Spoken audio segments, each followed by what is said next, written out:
All right.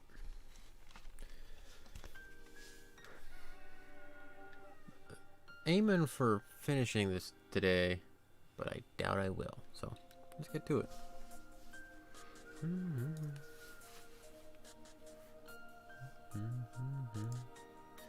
And please excuse the chickens in the background. They're just annoying.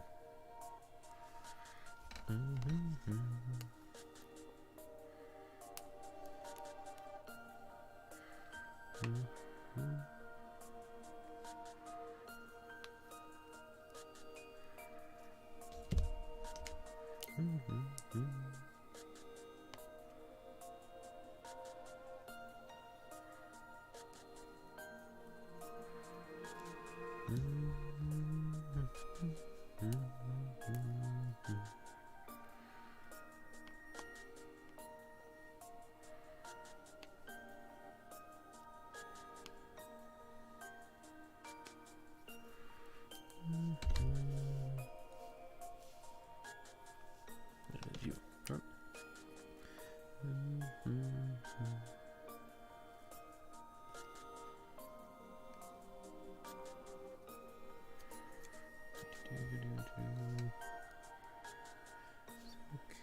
A bit of you.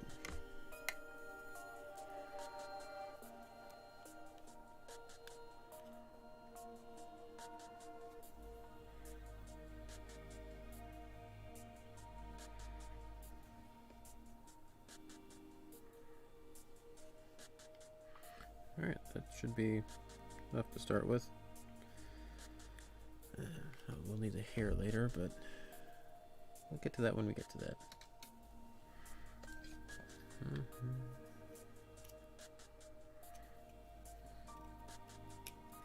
Alright, so,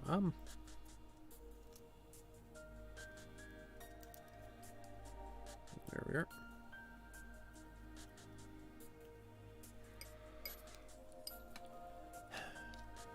So apparently, I just read this a short while ago, a few minutes ago before I got on, just doing some browsing before I start painting. Apparently, EA is suing Apple and Google at the same time? That's kind of crazy. More power to them, honestly, but just kind of crazy. Now, from what I can tell, the specifics seem to be their app Fortnite was pulled from the App Store or something like that, and so they're suing for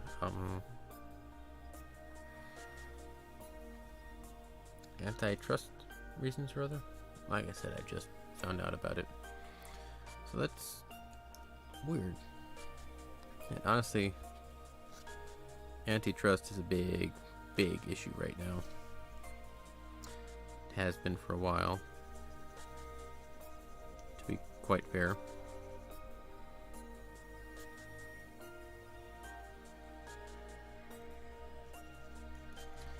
And they need to take a step or two down.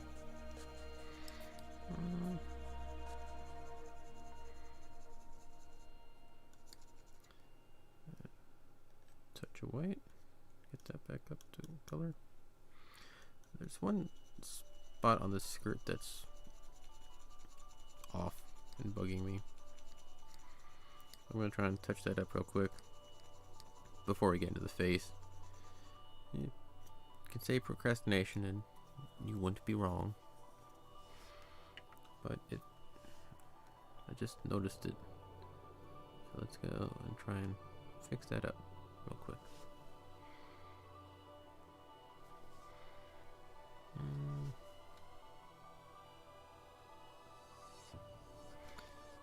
bit too light.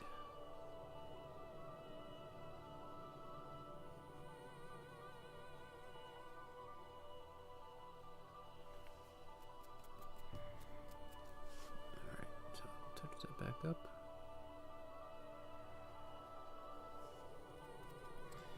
And just the tiniest bit of shade to it.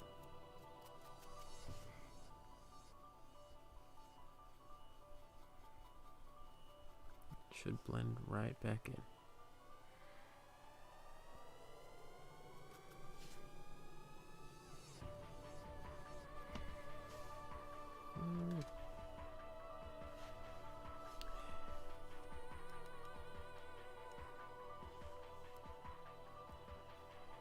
Maybe a touch of red to get it back into that color, maybe? Oh, oh! Hello, raiders! Welcome, welcome! Why is it I start in the evening? People raid me. Hello, hello! Welcome, welcome! Welcome to the channel.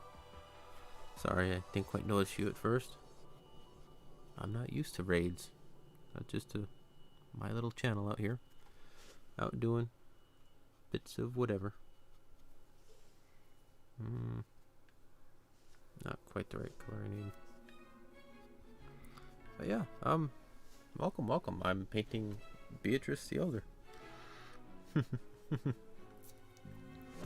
Hello, hello, welcome. Concentration broken, huh? Kaku raid. It was from Kaku Draws. Welcome, welcome. Thank you. I like literally just started, so why would I expect a raid then? But if you guys are curious, here's my painting. And the reference image is right over there, at least most of it anyway. Bit of a cramped space over here. Yes, welcome, welcome. Been working on this off and on for a while now. It's almost done. And today's goal is the face. Potentially the rest of the portrait too, but I'm unsure if I'll get to that, especially with the way streams tend to go. Most of the time I get like about that much of the painting done, and then it's over. Yes, that chat's a little obscured here. No, I didn't know. Thank you, thank you. How long have I been painting this one? Month maybe? Thereabouts. Before that I did this one. If any of you guys are familiar with Umineko series, you immediately recognize any of these. Yeah, these are Beatrice. Oop. Yeah. Beatrice the Golden. The Endless Witch, and Beatrice the Elder. It gets complicated if you don't understand, so look it up. Take a while, read it. I like literally just finished the whole story Tuesday, so it's been an adventure, and I've been reading that story for about a year on my stream, a few hours a day. But yeah. And for those of you unfamiliar with the Umineko series, the music is from there as well. Pretty good stuff. Even if you have no interest in the story, at least listen to the music. Pretty good. Alright, face, face, face.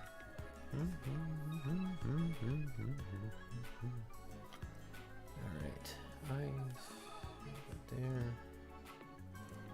A bit of flesh tone on the top there. Alright, so get that mixed up. Yeah, so yeah. Yeah, so Kaku Draws, if I'm saying that right. What's he been up to?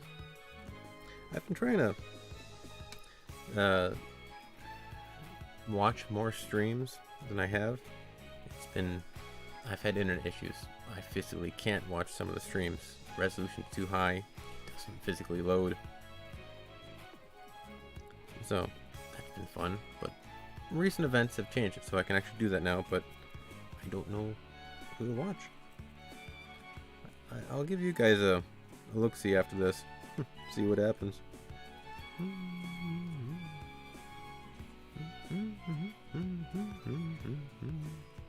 But yeah, my streams tend to be just me chilling and doing whatever. Past few months have been me trying to read through the Umineko series. Very, very long. But pretty cool and very... makes you think a lot. With everything they do. That's you, and I needed red. Just the tiniest bit of red. But yeah, I've been painting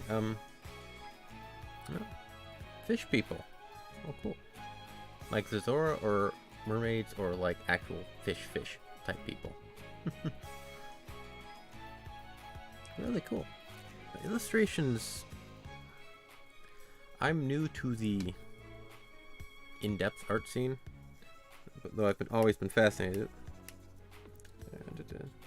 And illustration and concept art type of vibe has always been something I've been drawn to more so than other means and whatnot. Of course, at the same time, I've always had like this odd category of art I've been interested in, but I have no name for it. The closest I could probably get would be that's close. Like Warcraft art, but recently that's gone way off the deep end and it's no longer been interested. So, a bit dialed back. But I don't know. How do you like classify some of the art? Where are the lines drawn? Or are there any lines drawn in any of that? We needed slightly red. Just a tad. Well, try you. See if you'll darken that up just a bit. But yeah, I recently started working on the painting, specifically because of these games. Portraits were so fascinating, I decided to try up and draw it. Or paint it one day. All game art, that's good enough for me. That works somewhat. But then you get the people, you mean like Pac-Man? No, that's an antiquated reference, but you guys know. Game art is so wide and varied. The same thing happens with music, honestly. Yes, art is filled mostly with lots of lines. Yes, I'd imagine so. I'd imagine so. Except when they're not. Would a blob be considered a line, or is it a line? A bunch of lines. Yes, but no. But it's complicated. It's art. Give me 1 second here. Right about there.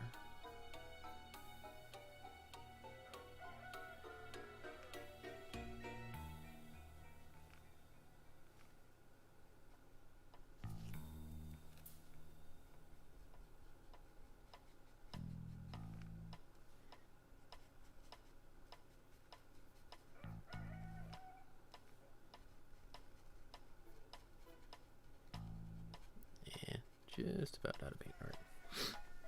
But yeah, it's weird. We as humans put so many things in boxes, and once they start or stop fitting entirely in that box, we have to make a new box. But then we have that overlap. It's always interesting finding where that split is, and then trying to define it. Like, first one that comes to mind is the platypus. Technically, it's a mammal, but it doesn't follow any of the rules we've set for mammals. And technically speaking, a mammal is a man-made construct of sorts. Like fish and reptile. Yes, they share a lot of similar traits, but technically we're the ones who categorize it. Each fish is a fish, each crab is a crab, or what have you. But it is always fascinating just seeing the thought process humans go through, the different things we do, and how people go about thinking things, which is always kind of fascinating. Because once you can like see the thought process behind things, you see a bit more on like how things work, and how they go about it. All right, I needed that a bit more. And yeah, I'm just learning to paint. I picked up this little easel or palette and just went to it. Though I don't quite like this palette. It's a bit too small.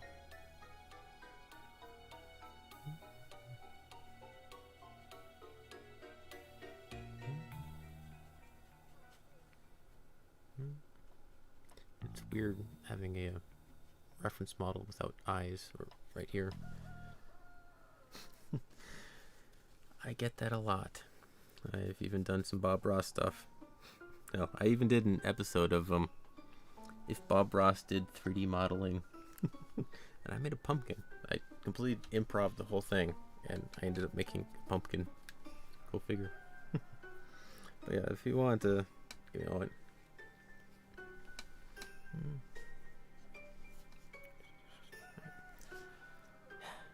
I can never do it on the spot. It's weird. Right? Now I'm overthinking and I can't do it. I used to do a decent impression of him. But yeah, I like the Bob Ross vibe.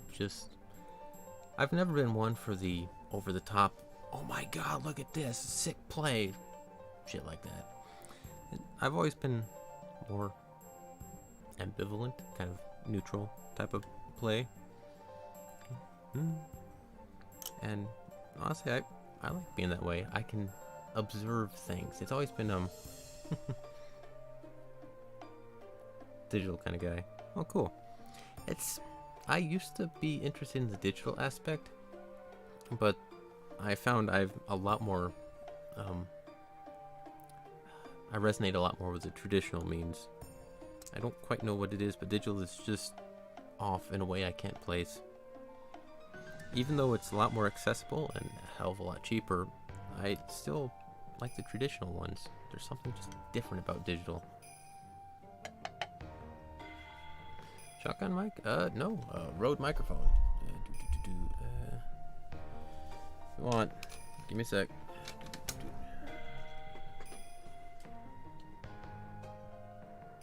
Right there. Microphone like that. I try not to move my camera too much. It has given some viewers motion sickness when I did that, but it is. Is my volume different? Messed up? I try and set things right, but I don't know. I do have the gain up a bit, but yeah, it's like right here. And I tend to speak quietly, so I've turned it up a bit. But it's cool that the audio is actually clear and good. Moving up in the world, things are working out. Yeah, no, it's I just could not maintain that energy. The other one is having to overemphasize things, even if it is, oh my god, that was pretty cool. You'd have to, oh my god, that was awesome, all the time. And I couldn't be more than I am. I'm simply me. That's what I try and work towards. That's what I just try and be. Works out a lot better. I am who I am. People who are interested in that are interested in me and not the persona I perceive out in the world. That's not to say that I don't have a persona. It's just a very subtle one. I'm not perfect. I still have a bit of a playfulness from a streamer because you kind of end up getting one anyway. But yeah, the yelling and stuff, I've never liked the fakeness of a lot of that. And that looks alright. Might be a bit too dark, but we can brighten that up later. But yeah, it's when people are honest and are who they say they are who they actually are. It means a little bit more, especially to me, because I hate fake things. I hate like chintzy plastic. I hate cheap tools. All of that is fake. When you have like a tool, I used to be a mechanic, Walmart, the automotive department stuff, and I do my own car work as well. But when you have a tool that's actually good, it works, it's quality, you can just tell. And it's head and shoulders, there's no denying it, above any of the other stuff. And so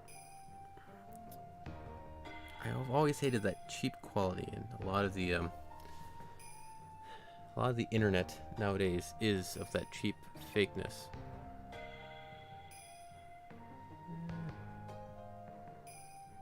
Eyes are so hard. I hate how I do the eyes in these things. I have no quite formal training. My grandfather was a painter, so I have a bit of that, and I've got some. I think I need a different brush.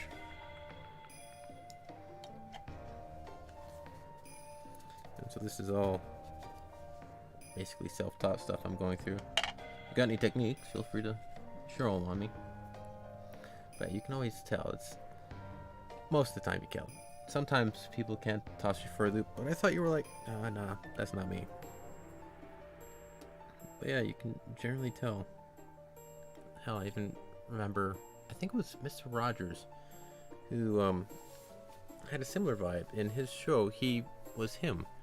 He wasn't trying to act and play as somebody else. And he made the comment, children can always tell when you're being fake. Let's just be a bit taller. And they can spot it a mile away, so just be genuine and be yourself. Now, to be honest, I never quite liked the Mr. Rogers show. It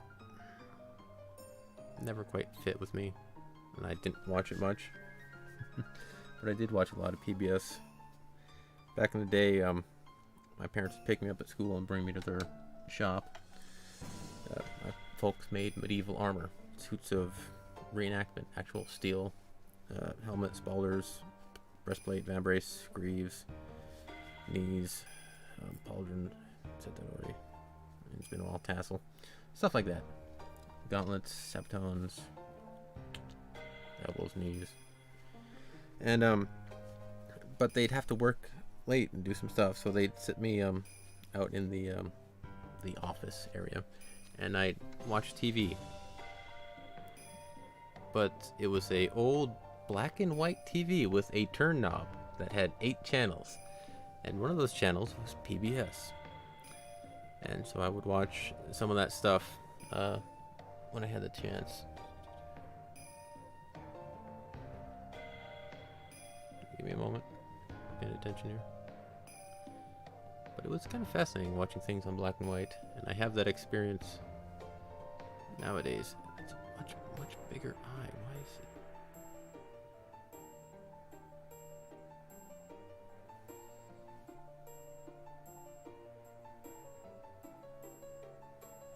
it? Yeah, I grew up knowing what black and white TV was. That's a rare quality for a lot of the younger generation nowadays. No. Further in. Yeah, more paint. Oh yeah. You are Mr. Rogers. Well then, won't you be my neighbor? That's another topic. I live out in northeast Washington, out in a mountain in the middle of a forest, 20 miles from a town, 100 miles from a city. I'm out in the sticks, quite literally. I could go out and grab you one if you wanted. But we have an odd definition of neighbor. Because I grew up in Phoenix. Might have been one of my grandparents' house. Potentially. That's likely the only place you'd find black and white stuff nowadays. You'd have to work hard to find it, other than maybe a static film camera photography. That might be a spot for dramatic poses and such. But I grew up in Phoenix, and in the suburbs, and we had neighbors, quite literally, next door, behind us, and whatnot. Across the street was a school, so that we didn't have any neighbors there. But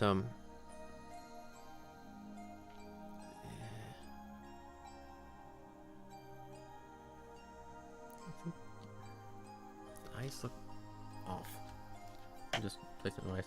But I was there for 15 years and hardly ever knew my neighbors. I knew their names. There was like Judy and then Keith. Internet issues. I'm on a cell internet with an antenna pointed to the town 20 miles away to get a signal. So if the stream cuts out and falters, likely on my end. And I apologize for that, but it's quite literally the best I got. Prior to this was satellite with 170 kilobytes download. Yeah. Shit.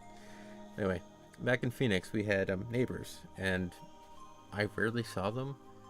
Dude Keith, he would stay in his house, and then at night go to bars and come back. I would never see him. Judy lady was kind of a drug addict-ish, the pharmaceutical type, or so I learned years later. And just, I never knew any of those guys. We move up here into the sticks, a million miles from anybody.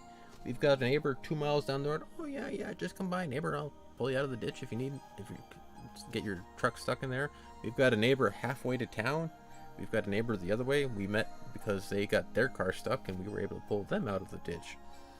And there's this distance is so crazy compared to what it was in Phoenix, and everybody here knows each other a hell of a lot more. It's a fascinating phenomenon.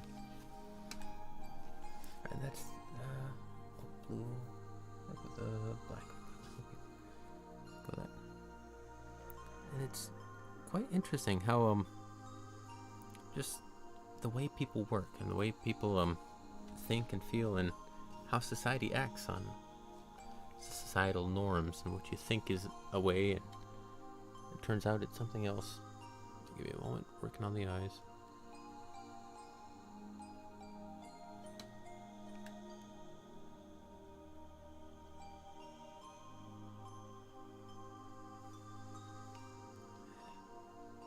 Eyes are always the troublesome one. Shit. And I screwed up as soon as I said that. You get them just slightly off, and they don't look right. There's something about eyes that's hard to place. And I know I'll get better with experience and the like. But even still, it's frustrating. It's like, but it's like right there. I can see it. Why doesn't it look right?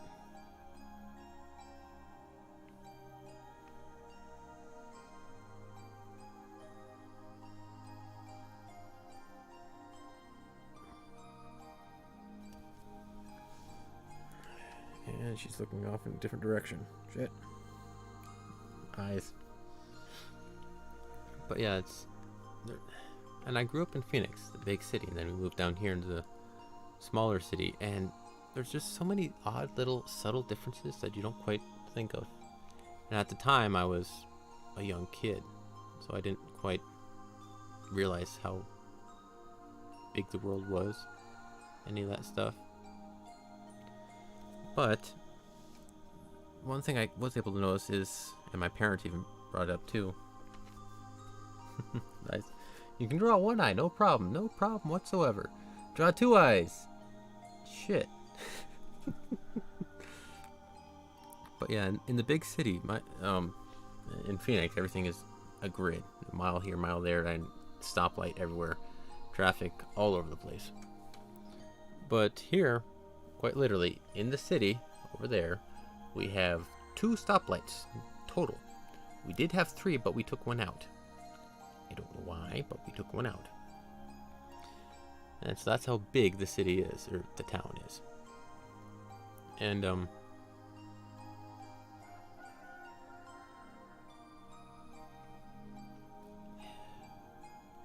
need a much finer brush. Maybe I need just a bigger scale is what I need to do for this one.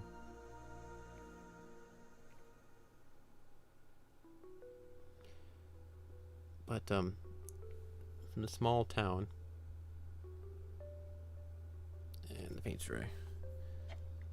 In the small town, let me back up. In the big city, it was always rush, rush, rush, go, go, go. We got to make that turn before the next guy. You got to defend your spot in traffic, and all the horribly stressful ways of driving. Always keep an eye out and everything. But then you come here, and we have a 2-lane highway. One that way, one this way. There's 2 lanes for 20 miles, at least from my place to the town. And instead of being all agitated and stressful, keeping an eye on everything that's going on in the city with like a 6-8 lane highway, you can just sit back and kind of cruise. And the other one, the biggest difference I noticed in sorry about the stream, I'm still working out some of the kinks. But, maybe I can cover that up with the other paint. It's a lot more laid back. It's a lot more, less stressful, you know, doing things this way. And you can just calm down and relax and be yourself. But one of the biggest things that I noticed coming from Phoenix, where everything is the grid and flat, was how curvy the roads were. That was the biggest thing I noticed when we drove up here. Because in Phoenix, it's quite literally straight line, 90-degree return. Straight line, 90-degree return. That's all it is. And here, we've got roads that twist and turn, go up and down and around and up a hill and up over and then another turn and another zigzag back. And it was different. Not like, this is weird, but just, yeah, that roads have curves. I had forgotten about that type of thing.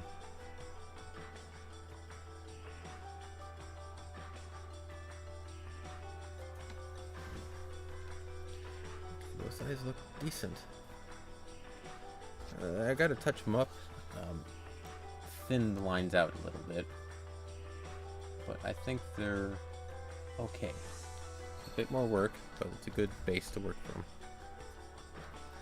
Yeah, it's one of the things I always love doing is just looking at things that you don't look at normally. Like how you don't expect the roads to be curved. I took a trip to Germany a while back, and if I can do that, give me a sec. Just realized the spot if I had any paint. Acrylics dry really fast, and it's kind of frustrating sometimes.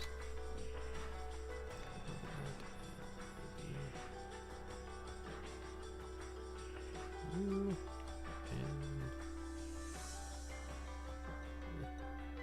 get down there. But I love looking at things that aren't normally looked at. I went to Germany, and one of the things I remember most is nothing spectacular. I went there for a Comic-Con convention for my viewers that they were going to in Germany. Most of my viewers were foreign. And I noticed the cobblestone road. We walked to places, and it was just fascinating looking at all the things that are different. Not in like, oh my god, take a picture, but that's right, that's neat. People do things differently. But the road was cobblestone, and it was a little block about yay big, about like yay long, stuck in the dirt. And that's what the road was. And just like hundreds, thousands of these things that would wind around. And it wasn't like a mass-produced thing. They were a cobblestone piece. They probably were mass-produced in some aspect, but not like the ones in America where it's just formed cement. These were actual like granite rocks. And it was cool. It was fascinating. Just seeing the differences in the world. That's the eyes there. Mouth. And I love looking at that little stuff. Or paying attention to details other people might miss. One of them, for instance, is I currently work at Radio Shack. Yes, they do still exist in bits as a phone repair guy, but I ring up people for sales and such every so often. Most of the day, actually. And one of the things I notice is when people we charge them with a debit credit card, ring it up and it's like, okay, insert your card, and they sit there and like stare at it, okay, done, okay, and they're solely focused on the card. Now it's somewhat understandable because there's not really enough time to stop looking at it, but it's still a significant amount of time that you're not looking at the person. And it's fascinating just seeing the psychology of people out in the wild, things of that sort. And then trying to figure out why people do what they do. Again, it's just fascinating. Alright, so mouth would be here. Oh, and one of the other reasons, odd little fact, her eyes are much bigger than they should be. That's why it's weird. One of the reasons I took up painting was to help with my perfectionism and procrastination. And thank you for the follow, Takarius. Welcome.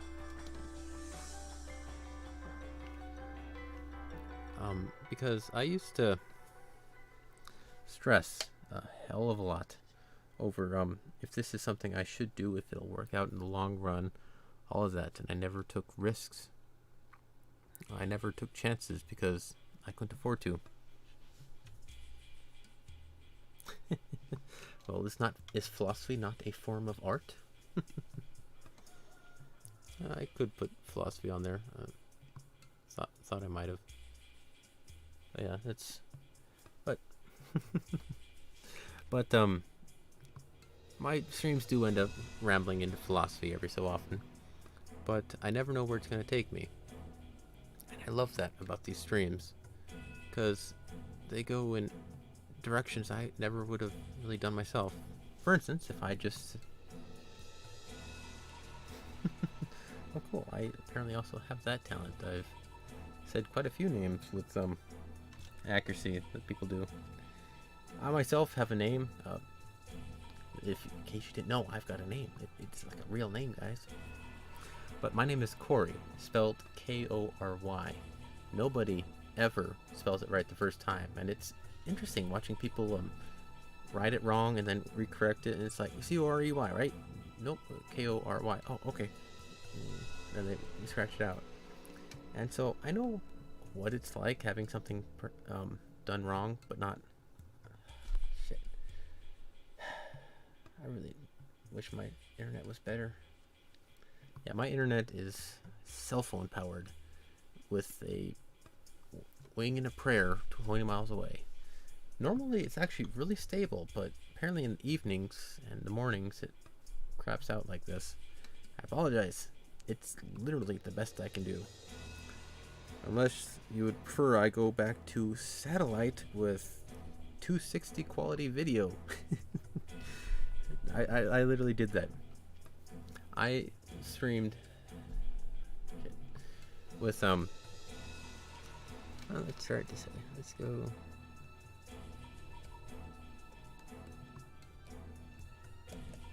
See if that does anything.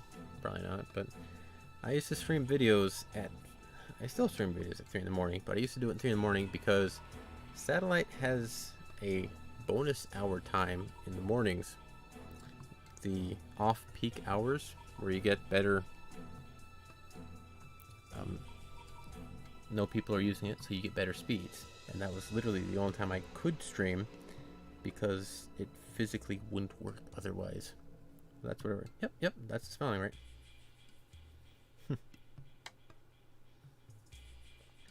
Yeah, I believe she's different.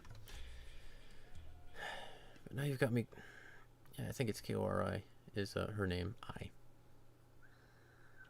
But now, now you've got me like, which is the proper spelling of this word? And they list 4 different versions. And if they didn't ask you that question, you could spell it right. But now that they have 4 different answers, you're like, which one is it? I can't figure it out now. Shit. Mouth is not right. God damn, this is tough. I think the face needs to be a bit further back. It's a bit too off to the side. I'm still learning and trying things. Oh yeah, and back to my other point. I started painting and stuff to try and get rid of my perfectionism, my procrastination aspect. One of the things I do is I'm afraid of using things up. I'm afraid of wasting the paint. It's like, this cost me a hell of a lot. I don't know if I could pay for that. I used to have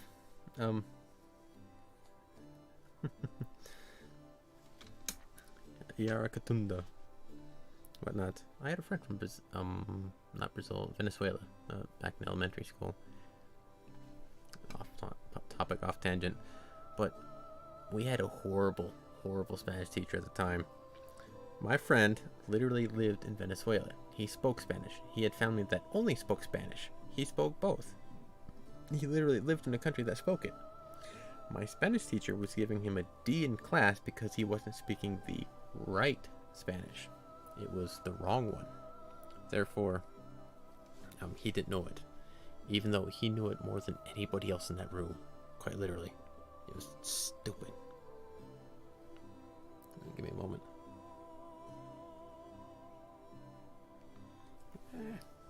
paint's drying. And so yeah, that's. Now I'm not saying since I know a Spanish friend, I'm an expert on all that, but I have some knowledge of some of that. Yeah, paint dries so fast. I can't even do any of it. That's one of the other reasons I don't get very far in painting when I'm streaming. I talk and then the paint dries and I can't paint and it's over. Yeah. Cool, man. Thanks. I like pronunciations, words. You further back, further back. But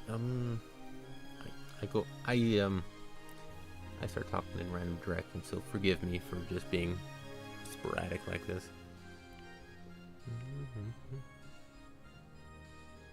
But yeah, my perfectionism and procrastination. Point I want to try and finish. But I used to make paint miniatures. I even got some on the shelf over there.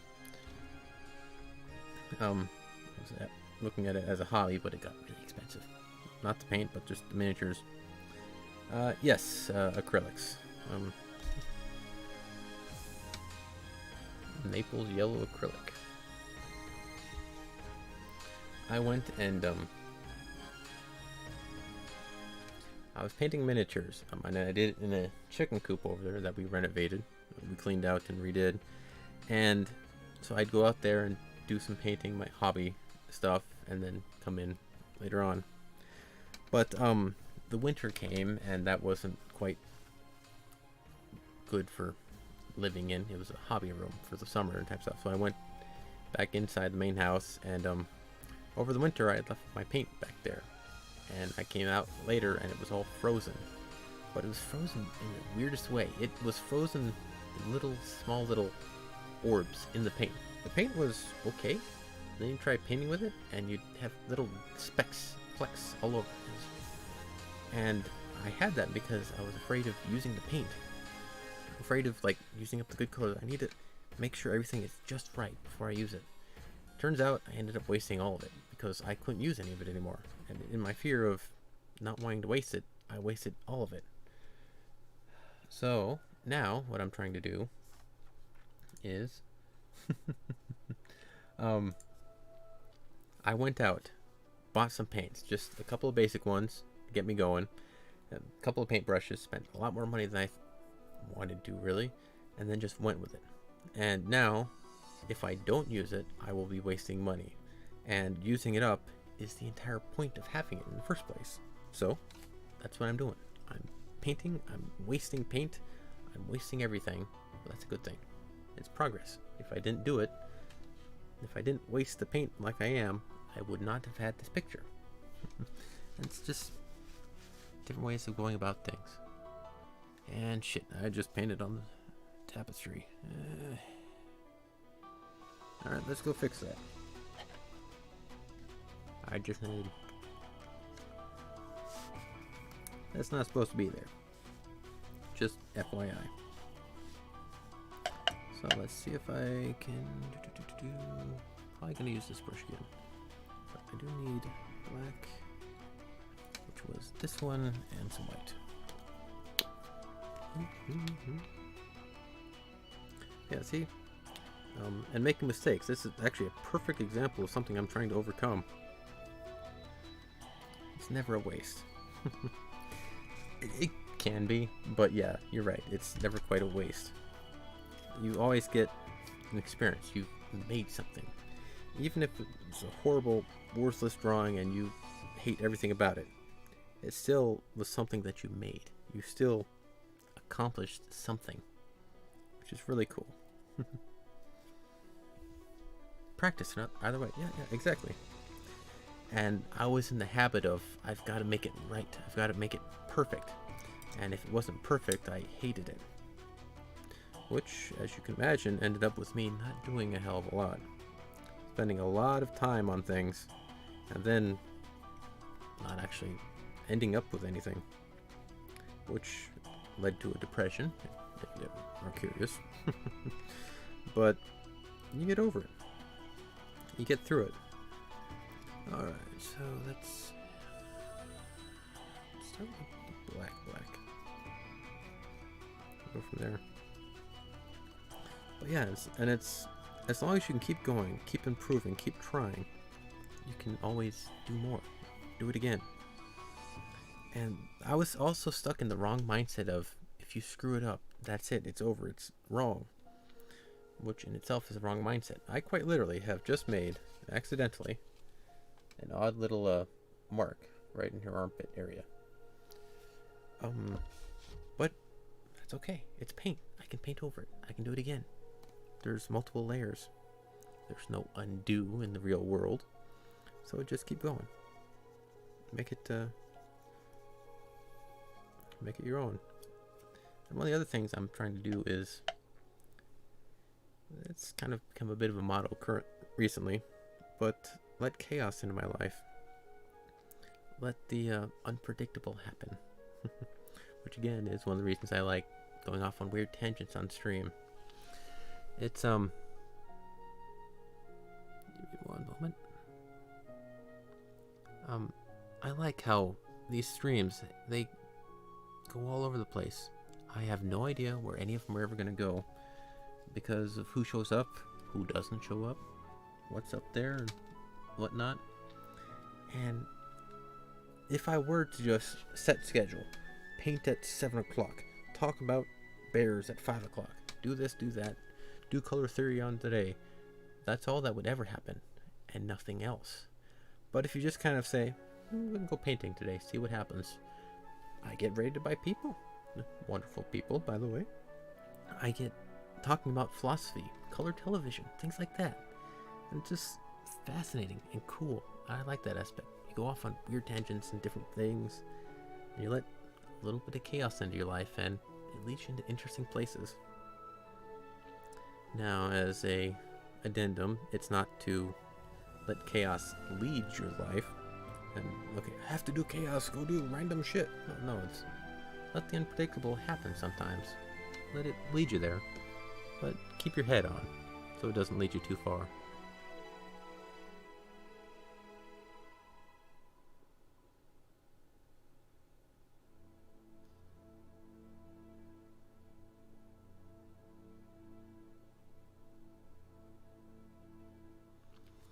But yeah, and so one of the things I like doing is keeping everything in moderation. That's a good way I like looking at things. I can paint over easily. Yep. One of the things I like about acrylics is also dry brushing. It's a really cool technique and I like doing it. It's a good way of getting simple shading on things, as well as a couple other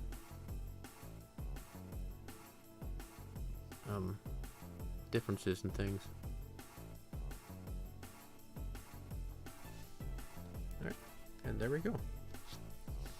I have now made that mark pretty much disappear.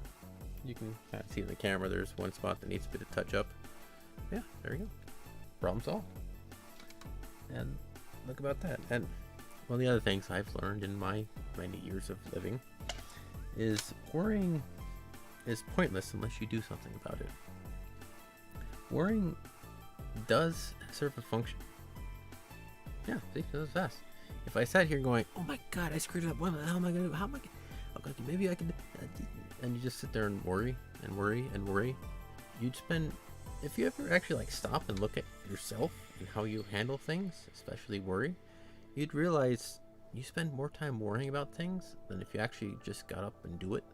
Okay, like that. If I just sat there, oh my fucking god, I screwed it up, it's horrible, it's ruined now, oh my god. Just mix up some paint. All done. Simple as that. No need to worry. No need to freak out about anything. It is what it is.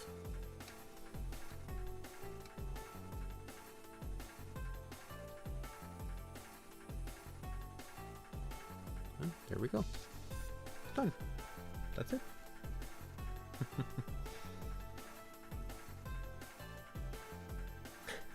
Messy watercolor, huh? Watercolors, I am not partial because acrylics, you can thin alcohol and water and such and make them very watery. I don't like that because I like being a bit of control of the paint. I'm very, very detail oriented personally. And so when it starts running, it's like, shit, I can't quite control that. There are times and places for it, and I've seen some watercolor stuff that's actually really fascinating. I've actually got, one moment, a watercolor done by my friend's daughter, or some relative of his, and it's a card from when I quit Walmart. It's a simple little landscape and whatnot. It's pretty cool. I keep it around. But yeah, splash that paper, drip all over the place. And yeah, stuff like that can be fun, but I'm not gonna bunk it. But I like more styles like this. Again, I have a failure for coming up with the proper word for all that stuff, but it's fun seeing some of that stuff. One of the ones I do like that are fascinating are some of the drip paintings shit, where you just like layer it all on and then just like shake it around and it makes some interesting things. And that kind of also goes, yeah, me too. It's pretty cool. She's not like a expert artist. I think she just does this as a hobby or something, which is pretty cool. I like it. And again, it's from my time when I was in Walmart, automotive and stuff. Alright, so eyes, mouth. I hate that face. My problem is I can do everything here beautifully. Then once it gets to the face, it just takes a nosedive. No pun intended. I don't know. I'm looking at going to school for some of the art stuff. Not here in town, but I'm actually going to be moving to Texas. Is the current idea. That should be a little. Yeah, noticing the discrepancies. Yeah, so I'm hoping to do better like that.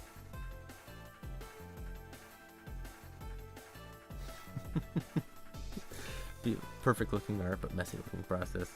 Yeah, those can be fun. Though I guess I'm a bit of a neat freak in that regard. I used to work in the automotive department in Walmart, but the thing I hated most about it, and partial to the reason I quit, the main one was management and hearing loss. Yeah, that's working in a shop with pneumatic tools is really loud. And the guys who'd been there for years, I could hear better with earmuffs on. It was not quite conducive to my health.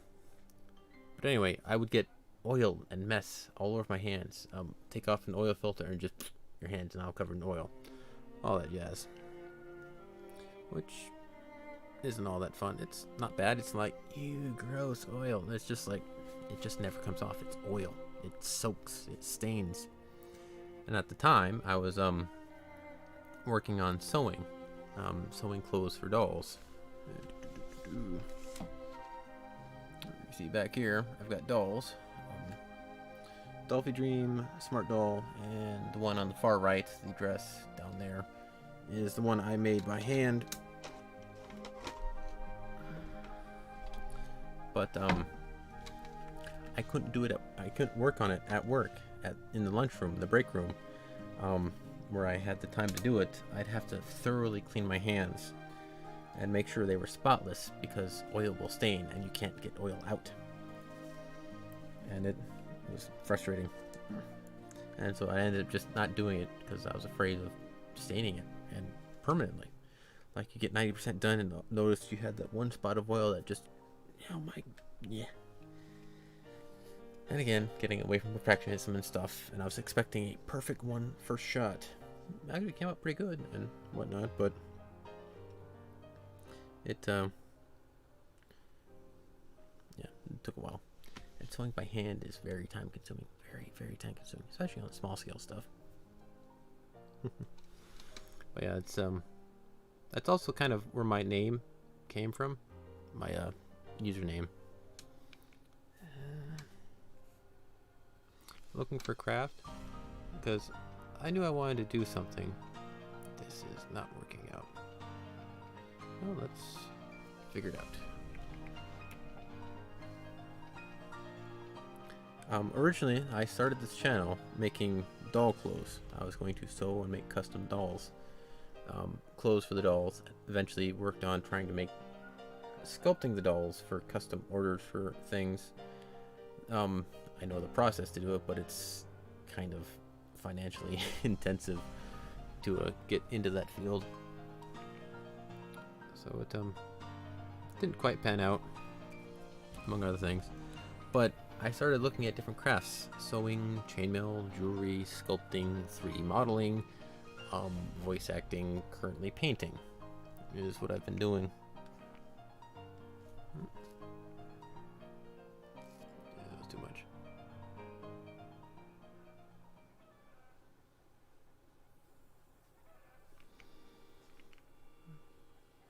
Yeah, shit. But yeah, I've always been kind of a Renaissance man of sorts, going in and out, doing different things. It's been fascinating. Yeah, it's like I told you, my parents did medieval armor, and I helped in the shop. I was the guy who helped cut, grind, polish, hole punch, all sorts of stuff like that for the parts. So I've got metalworking experience. I've got electronics. I don't mean to brag. I'm just lifting off what I know. This cabin here, we moved to a 20-acre lot in the middle of the woods. My dad, he's the one who did most of it, built a lumber mill, and we turned our own trees into boards to make this cabin that I'm currently living in, entirely out of our own wood. All 12 by 24 square feet of this cabin, every single board we made ourselves. Even the floor is made of planks. Flooring out of wood is extremely time consuming. The single most time consuming part was this floor that we built. Took forever. But yeah, every board here is from our own trees. It's pretty cool. Alright, and we've got, for the most part, that is it for the eyes. They're pretty good. But now you are all dry, aren't you? There we go.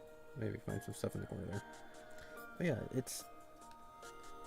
and one of the things I mean to talk about because of all that stuff I do is, one of the problems I had was I needed to find the one thing I was good at and go do it in life, because I needed to find my calling, whatever the hell it was. And I wasn't ever able to. I couldn't find it. I didn't know what it was I wanted to do, because none of that stuff was like personally passionate about. It was always an interest and fascination, but never enough to, I gotta wake up and do this every day. And it's kind of a sad feeling like that. Wanting to do something, wanting to have a passion, but not having one. I still kind of am in that spot, but I'm not so upset about it anymore. I'm finding it. Instead of the goal being, I'm going to do this, the goal is figure out what it is. So that's what I'm doing. I'm trying painting, and it seems to be doing okay. I was trying sewing, I tried chainmail, I tried all sorts of stuff, and they all were interesting, but never quite clicked. So now, instead of being upset that I didn't find the one true thing I was going to be doing for the rest of my life, I'm taking a sightsee and saying, let's see where it goes. Let's see what happens. And my life has gotten better because of that simple mindset change. 8 o'clock, huh? Why are you like that?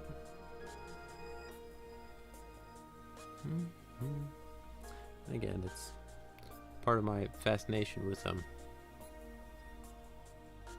just the mindset of society and people and the like.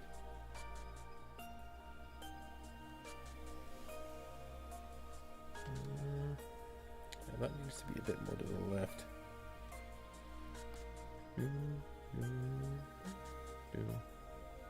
Because yeah, one of the things I do like. We've just started. Yeah, it's. I don't mean to brag. I never do, but it's.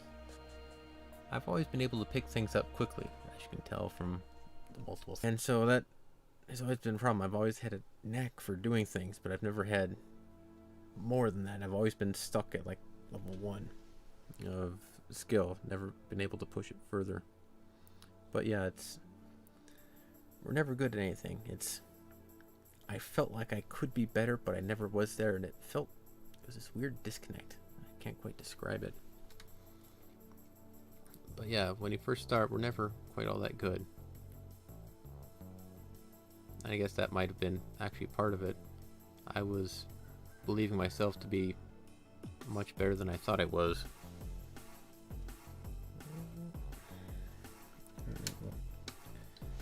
Call that decent. And so whenever I was trying something and believing I was going to be better and it didn't turn out right, that disconnect there, and not quite the best of emotions at that point.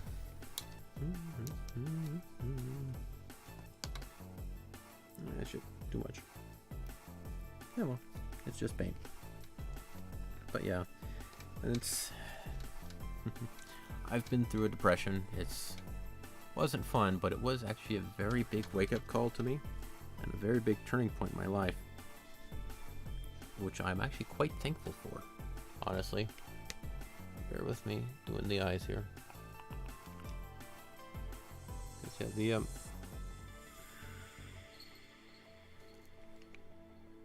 but yeah, let's just go full on with it. And then fix it later.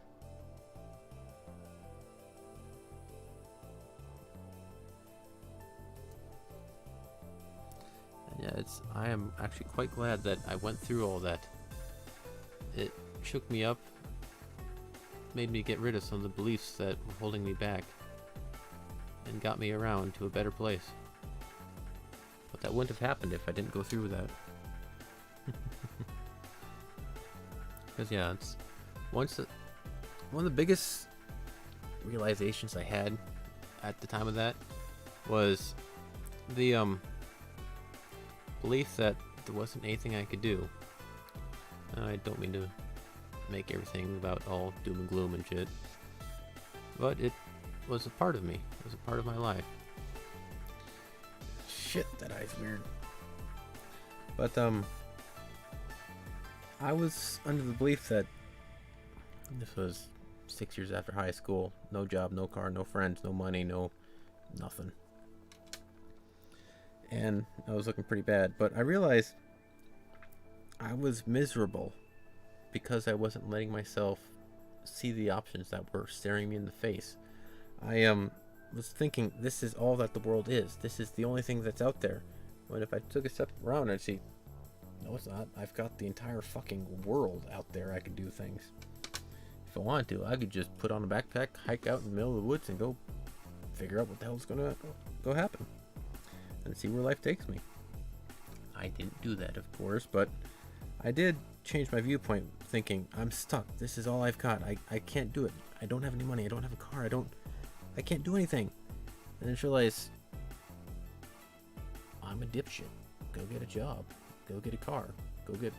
Go out there and take action. Life isn't life doesn't dictate what I can do. I dictate what I can do in life. And once that mindset clicked, things went phenomenally better for me. Got a job. The first thing I bought was a car and a driver's license. That was one of the other things I didn't have. And then I went and got money, did things, started belly dancing. I got posted there from the time I went to Portland to training class there.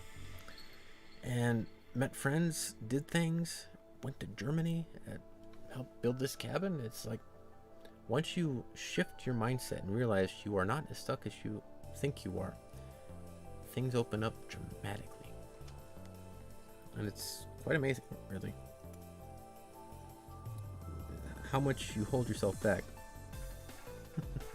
Yeah, it's I did, me too. It's that shift in perspective is very big, and for me, it's one of the things I try and share with the world. I might not be much, might not do much, but if somebody does pick up something, I have had some people who are thankful for me doing and talking and just simply being a Bob Ross clone. So not a clone, I'm just me. And so it's helping out the world in some way, some fashion, somehow. And I'm of the belief that I don't believe I'm going to change the world. I'm going to become president and make world peace and any of that bullshit. It's not going to happen for me. I don't have the drive. Not nearly enough drive to make that happen. But I do have the drive, the passion, the ability to help out those around me. And the people here chatting with me, if they brighten their day just a little bit, I've made the world that much brighter. And so that's what I try and do. Just be me, sort out problems, fix things. That's kind of currently my job right now. I'm at Tired Radio Shack, and my job is to fix phones. Take them apart, the screen, the battery, put them back together, good as new. That halfway point there.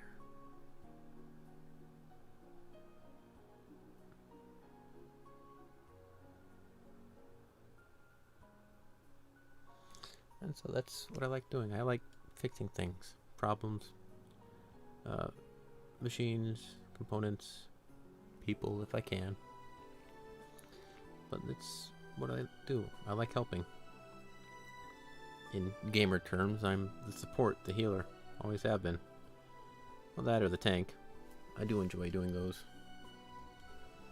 Those need to be a bit less blue. But yeah, it's just fascinating how things work out. Though it does trouble me that there's not many support multiplayer games much anymore. Yeah, I grew up in Warcraft, though it wasn't until later that I picked up the healer type thing. Yeah, it was Rift, if any of you guys have played that. That was the one that really opened my eyes to being a healer. I was a warden cleric. I could heal just about anything at the time. I was awesome. Heals and making everything rain, all that stuff. It was pretty cool. Okay, driver's time. But yeah, it's fun. I get a lot more enjoyment and fulfillment with helping. Much less so with destruction, the DPS classes and the like. That's not to say that they're not fun at times, but I've never been quite all as interested in doing as much damage as possible. Again, the passion thing, the resolve, the drive. Though I can say I did level 1 to 60 as a protection warrior without swapping classes or talents, which was quite an accomplishment. And then I went 1 to 60 again with a restoration shaman, which was a hell of a grind. But I can say, hey, I did that. And it's the small victories you take pride in. And honestly, it's those little small victories that add up to a lot. One of the ways I look at the world is, how do you get $1 million with 100 million pennies? And that's how it goes. One little penny, two little pennies, eventually you get $1, eventually you get 10. And there is no way to have $1 million without that first dollar, without that first penny. It just physically can't happen. That's the entire meaning behind that number. It is built off all the tiny little small successes.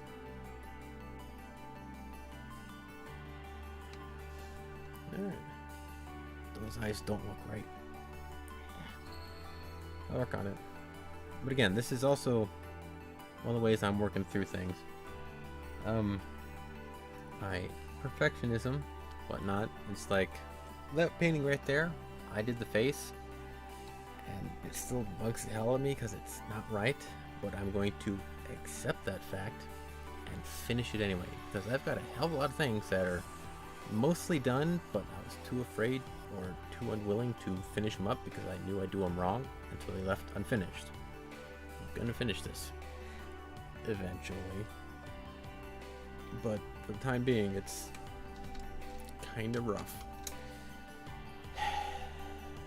I think part of it is also scale. I've got tiny little details that I can't work with a brush. It's too big. Of course, these could be excuses for me and my unwillingness to do whatever. But it is what it is. I'm gonna let my paint's dry.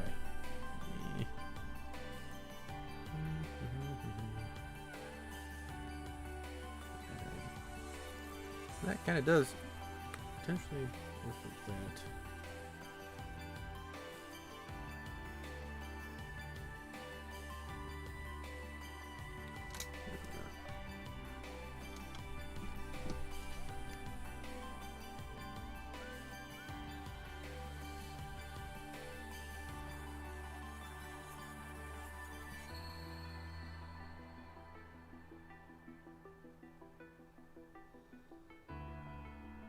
But yeah, it's working through the flaws and allowing yourself to fail and be bad and be horrible until you're not anymore. Keep going, keep improving, because if you're afraid of screwing things up, you will never succeed. Because in order to succeed, you have to screw it up. You have to do something wrong and say, "Oh, that's wrong. I should probably have done this," and then you have now improved. Even if it's that eye is horrible, it doesn't look right, I need to do this instead. I've now learned that. That's a way of doing things. You allow yourself to fail, ironically, allows yourself to succeed. And it looks like I could probably work on the bow. Okay, let's work on the bow there. That's right about probably the top up there. Okay.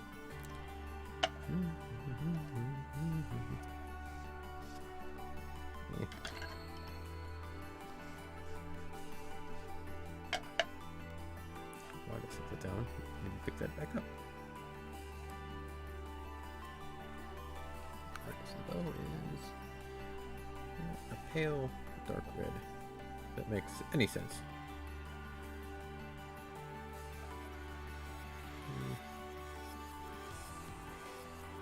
Yeah, it's about one of the points I end up the stream is when my paint starts drying out like hell.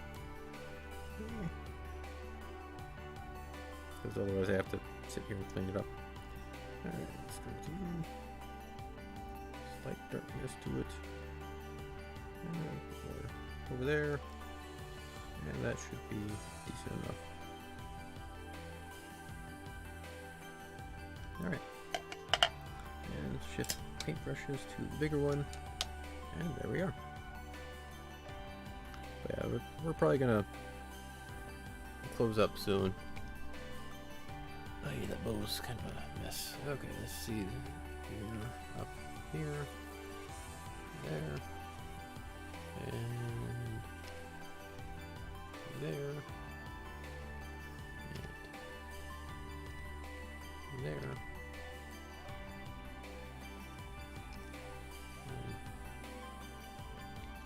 That I think I'm just marking out the outline of where it should go. I do like trying to get things right, but hell, this picture itself is even an example of me trying new things and seeing what works and what doesn't. Because if I can see it, I can do a pretty good job of drawing it and such. But if I can't see it, then it tends to look pretty bad. And I know I can improve on that. I just haven't yet. Alright, there we are. There's the outline of the bow. And so an example is the skirt pleats here. all the bits on here, I had to wing that. I had to make it up as I went because I screwed up at some point, but I decided, what? Let's go with it. Let's take a shot at seeing how this will work out. Alright, so. And it didn't turn out too bad. I was able to learn a bit more and see how the fabric flows a bit. All sorts of stuff like that.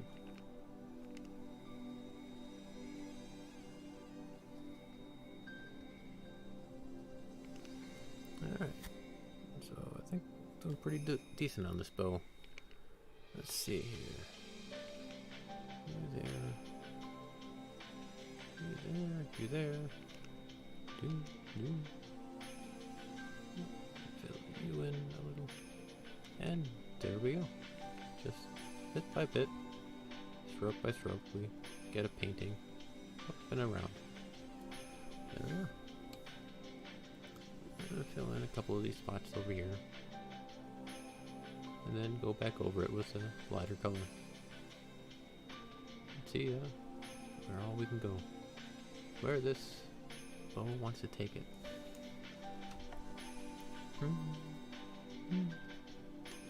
Yeah, that's pretty much how I go about things. I'll try some new stuff, try some old stuff. Try more of the same. And just see where life takes you. Alright, so that'll probably be about there. Like that.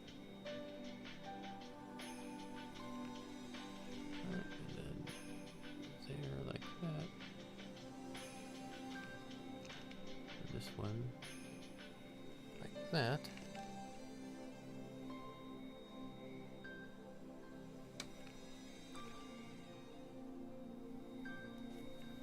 And then more paint. I am curious somewhat about how oils would work, because those have always been a bit strange. Apparently they're very good for mixing colors and such, but also take an exceptionally long time to dry, which is part of how they get the looks they need. But I've actually had some adverse experience with things taking a long time to cure or dry. Biggest one being sculpting. I originally started sculpting with polymer clay, and it was working out pretty good. I could just pick it up the next day and start working on things, and the next day, and if I needed to fix a mistake, I could do it then and there. But I ran into the problem of it was always in a state of flux. I got near the finalization stages, and I'm like holding the sculpture, and I try and sculpt something like this, but it would dent in the back, so I'd have to turn around and sculpt that, but it would dent in the back. So I'd end up not being able to hold it because I'd screw it up. Or if I'd get it on like a post, I'd try and sculpt it, but it would just like move the whole piece back. It was infuriating.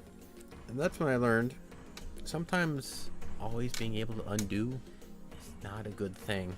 And having something concrete, dried, done, and no longer able to be messed with, you can now have a foundation to build with.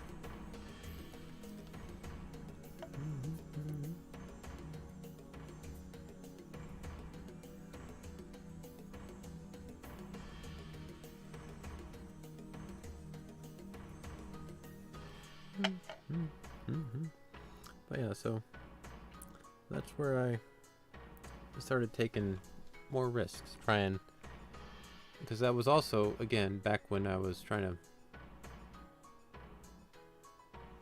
to be a perfectionist, make sure everything went the way it should have been, and it ended up backfiring, because I wanted to be in control of everything and ended up not being in control of anything.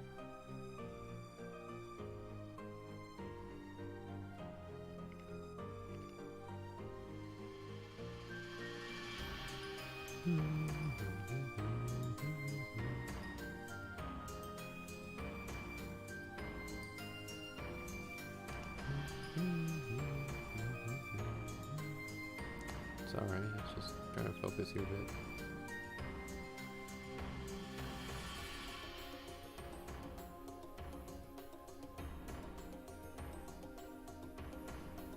There we go. I have a bow. But with that, my paint is dried up. And it's 4.5 or so. It's just trying to figure out where these frames are gonna go. But that'll be it for today. Once I clean this stuff up, I'll show you the picture real quick first.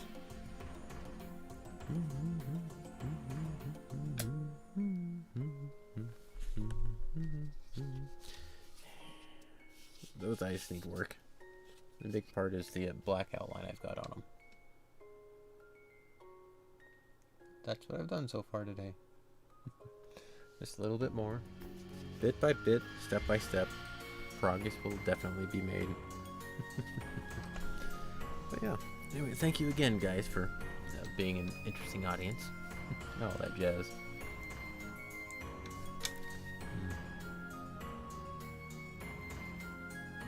Still need to figure out how the hell to do eyes.